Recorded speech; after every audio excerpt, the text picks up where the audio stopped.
이제 19장의 마지막 부분을 우리가 보겠는데요.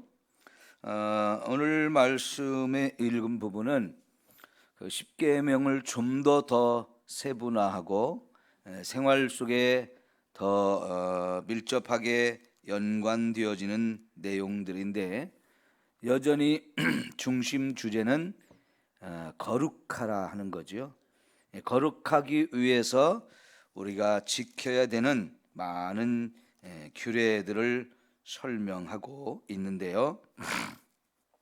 자, 여러분, 이 말씀을 좀 더 생각해 보면 저와 여러분의 삶의 모든 영역에서 어디에서 무엇을 하든지 항상 거룩하라 하는 것입니다.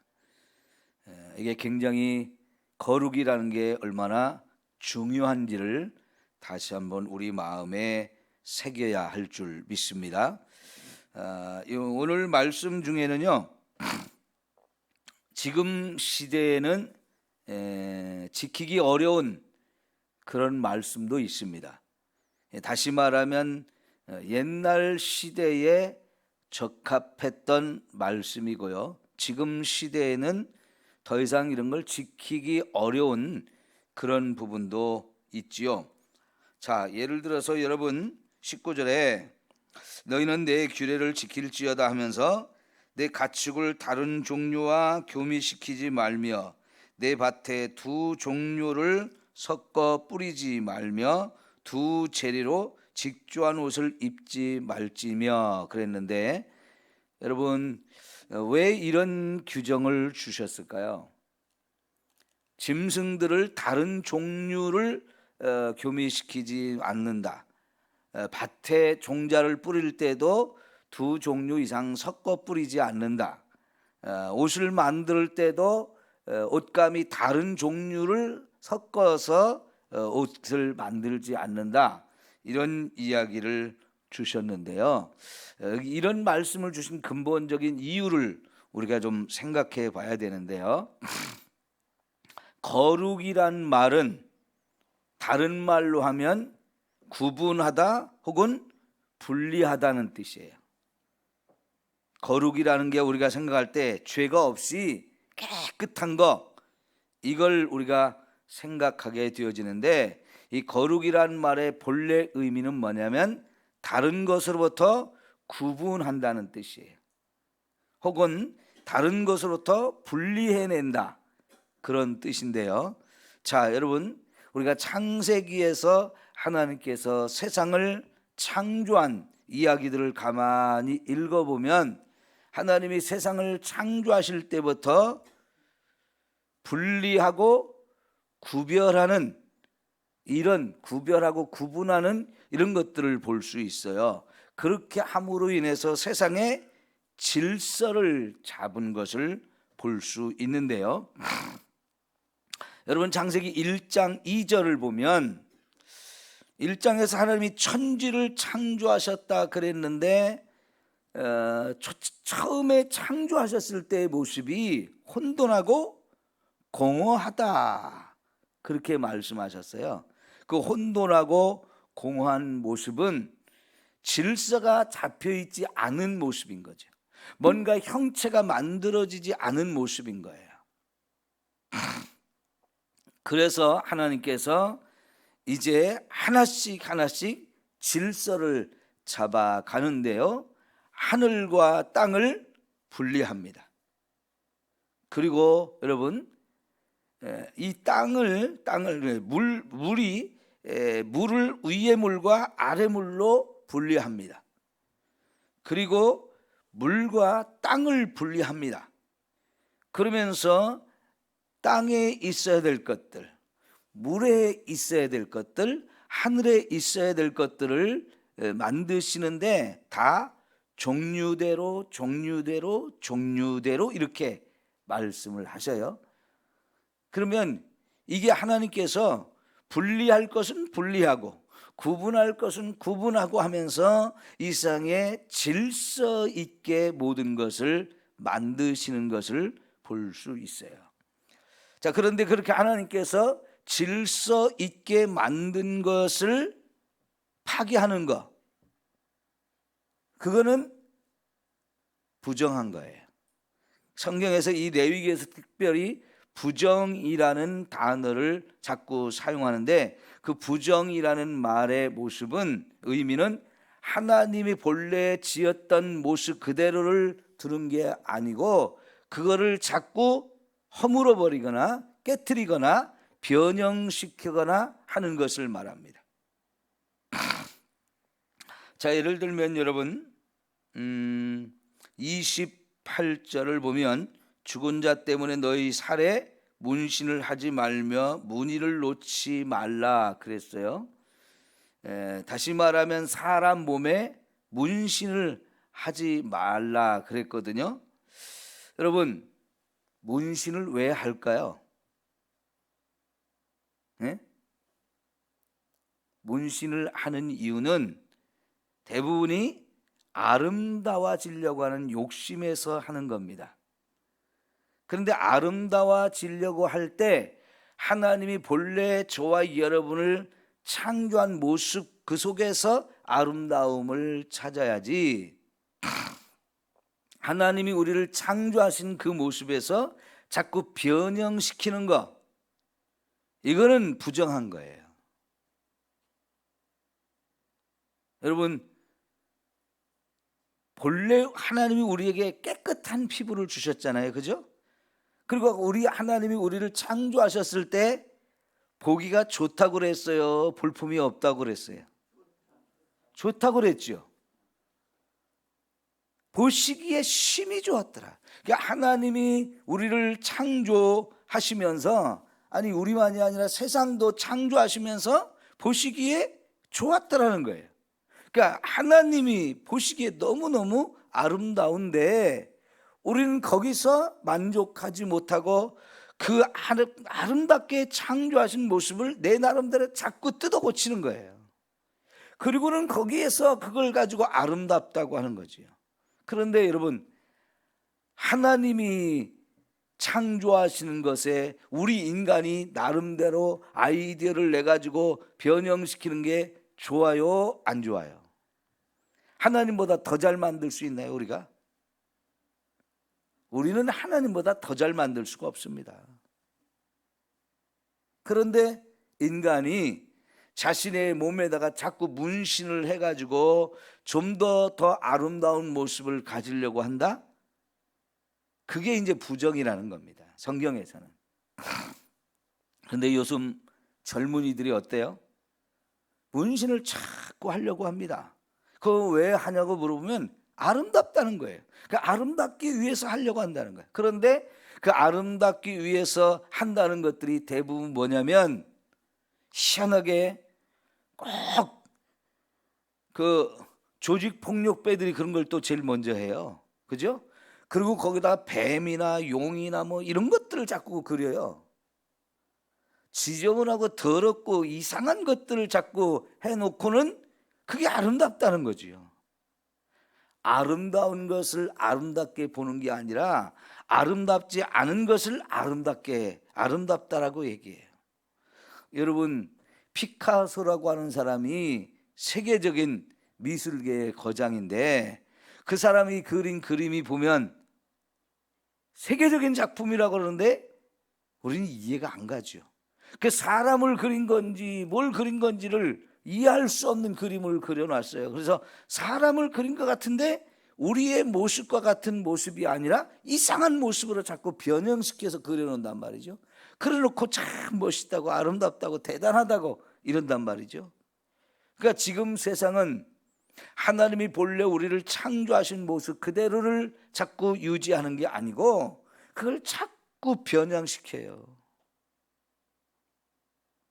여러분, 하나님이 만드신 것이 너무나 아름다웠는데 그거에 만족을 하지 못하고 자꾸 우리 마음대로 뜯어 고쳐놓고는 그게 아름답다는 거예요.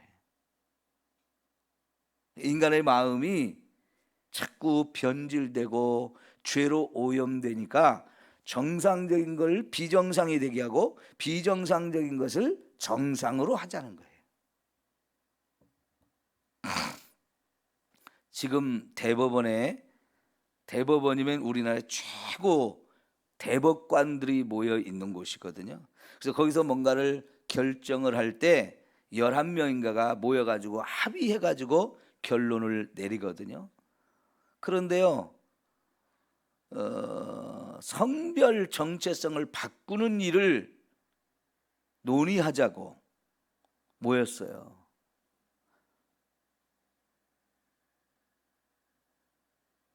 자녀가 있고 부부 배우자가 있는데 자기 성을 바꾸겠다고 신청하는 사람들이 나오는 거예요. 보통의 경우에 자기 성의 정체성을 바꾸는 것, 남자가 여자가 되고 여자가 남자가 되는 것을 결혼을 하지 않은 사람들이 보통 하려고 하는데요.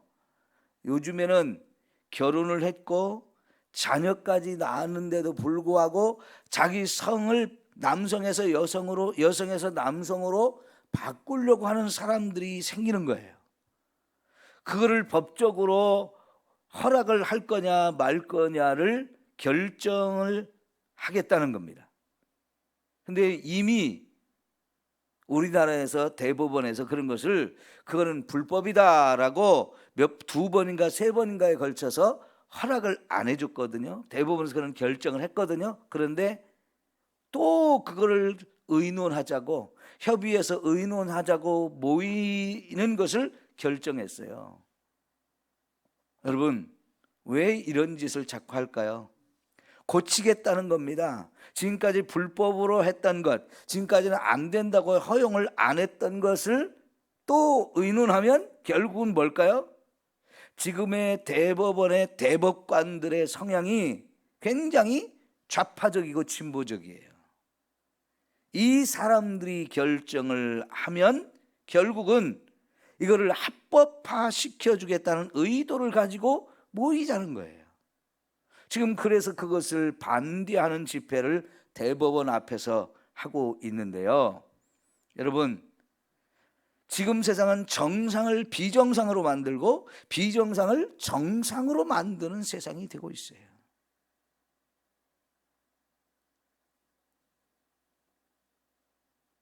그래서 우리가 거룩하지 못한 길로 자꾸 가는 거예요. 하나님은 끊임없이 저와 여러분의 삶의 아주 구체적인 부분까지 살펴서 거룩한 길로 가라 그러는데 세상은 그걸 다 거부해버리는 거예요. 비록 세상이 바뀌어져서 예를 들면 20절 거기에 보면 남자와 여종 간의 간음을 한 일, 이것도 범죄라고, 그래서 하나님 앞에 반드시 그 문제 해결받기 위해서 속건제를 드리라고 말씀을 하시는데, 그래도 죽이지는 말라고 그래요. 원래 간음을 행하면 죽이는 거였거든요. 그런데 지금 이 여자가 종이기 때문에 죽이지는 말라고, 죽일 정도는 안 되는 거라고 말하는데, 이건 뭐냐면 노예 제도가 있었기 때문에 그런 거예요. 근데 여기서 노예는, 여자 노예는 다 누구냐? 전쟁에서 포로로 끌어온 여자, 아니면 외국 여자를 노예로 산 것, 이런 경우거든요. 그러니까 지금 여긴 노예 제도가 허락되어진 상황에서 이 법이 나온 거지만 지금은 어때요? 노예 제도가 있나요, 없나요? 없죠. 그러니까 요즘 시대는 요 법은 필요가 없는 그런 법이에요. 이런 거 빼고 그 외에 지금도 저와 여러분이 지켜야 되는 법, 그런 건 어떤가요? 여전히 유효하고 지금도 우리가 지켜야 되는 거거든요. 그런데 세상은 이런 하나님의 말씀들을 자꾸 허물어 버리고 무시해 버리는 거지요. 여러분, 예를 들어서 에베소서 6장에 보면 우리는 영적 싸움을 하는 사람이고, 그래서 하나님의 전신갑주를 입으라고 그랬어요. 머리에 투구, 의의 호심경, 진리의 허리띠, 평안의 복음의 예비한 신, 믿음의 방패, 그 다음에 말씀의 검, 이렇게 6가지의 하나님의 전신갑주를 입으라고 그러는데, 자, 그런데 전쟁을 하다가 자기 몸을 완전하게 무장하고 있는 것을 하나를 잃어버렸다. 하나가 없어졌다. 그러면 여러분, 그 부분이 자기를 보호하는 데 있어서 문제가 생기는 거죠. 예를 들면 방패를 잃어버리거나 빼앗기거나 했다. 그러면 어때요? 군인이 전쟁을 하면서 방패가 없다 그러면은 그만큼 자기는 보호를 못 받는 거지요. 머리에 쓴 투구를 또 뺏겼다. 그러면 자기를 그만큼 보호하지 못해서 구멍이 뚫려 있는 거예요. 그러면 적이 그 부분을 노리고 공격을 하게 되면 내가 그만큼 죽을 확률이 더 높아지는 거죠. 하나를 잃어버리고 두 개를 잃어버리고 세 개를 잃어버리고 그러면 그럴수록 나는 점점 더 위험하고 점점 더 불리해요. 죽을 가능성이 더 많아져요. 자, 오늘 이 19장, 18장, 20장 여기서 주어지는 계명들 하나하나를 이거는 지키지 마. 나 이거는 안 지킬 거야 하면서 하나씩 안 지키기 시작하면 결국은 어떻게 할까요? 무너지는 거예요. 여러분, 유월절에 빵을 먹을 때 누룩을 넣으라고 그랬어요? 말라고 그랬어요? 넣지 말라고 그랬어요. 제사를 지낼 때 하나님 앞에 제사 지내면서 소재에 가루를 내가지고 그걸로 음식을 만드는데 거기에 누룩을 넣지 말라고 그랬죠? 이 누룩을 왜 넣지 말라고 했을까요?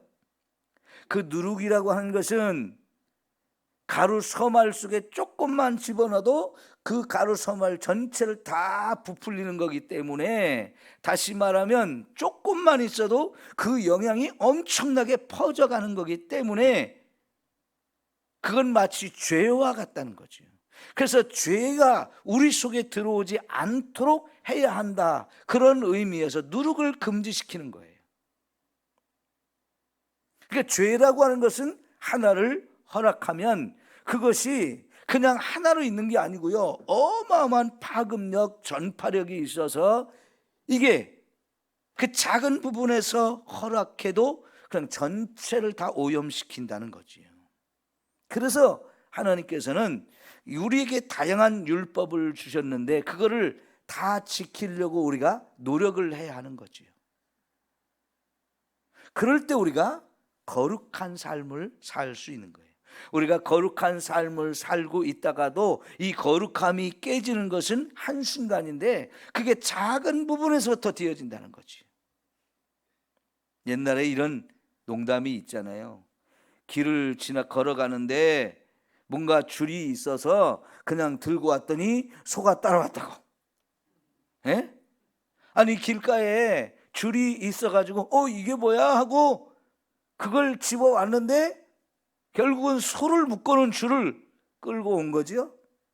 여러분, 소를 묶어놓은 줄이라는 거 분명히 알면서도 이게 소를 묶어놓은 줄이다라고 하는 걸 무시해버리고 줄을 갖고 왔다는 거예요. 그것도 길에 떨어져 있는 줄을 주워왔다는 거예요. 그랬더니 소가 따라왔다고. 여러분, 바늘도둑이 소도둑이 된다는 말은 너무너무 진리예요. 바늘이라는 게 얼마나 작습니까? 바닷가 백사장에서 바늘죽기 하는 꼴이다, 그런 표현을 쓰는데 바늘은 눈에 잘 보이지도 않잖아요. 그렇게 작고 정말 별거 아닌 것 같은데 여러분, 그거를 무시하면 안 된다는 거지요. 그 별거 아닌 거, 작은 거라고 도둑질을 한다, 그러면 그 바늘도둑이 결국은 소도둑이 된다는 거지요. 작은 거, 별거 아닌 거라고 생각하는 그 부분, 이까짓 거 뭐, 이러면서 죄를 짓기 시작하고 죄를 허락해버리면 내 자신이 거룩함이 다 무너지는 거예요. 여러분, 산에 소나무들을 다 베버렸죠. 왜 벤 거예요? 병이 들었어요. 근데 그 병이라는 게 소나무 재선충이라고 하는 이 벌레들이 소나무를 파고 들어가서 거기서 구멍을 뚫고 그러면서 살거든요. 그런데 그런 아주 작은 벌레들인데 그놈들이 거기에 구멍을 뚫고 들어가면 소나무를 죽여버리는데 얘네들이 번식력이 워낙 빨라가지고요, 한 마리가 나무 하나에 들어가서 번식하기 시작하면 그 산에 있는 나무들을 다 죽이는 거예요. 그리고 그것이 막 전파력이 빨라요. 그러니까 그걸 막기 위해서라도 여기 나무가 소나무가 몇 개가 죽었다 그러면 아예 그 산 전체에 있는 소나무를 다 베버린 거예요. 근데 그것만으로도 안 되니까 어떻게 해요? 군산시 전체에 있는 소나무를 다 베버리는 거예요. 왜 그럴까요? 그게 워낙 번식이 빨라서요, 금방금방 퍼져나가니까.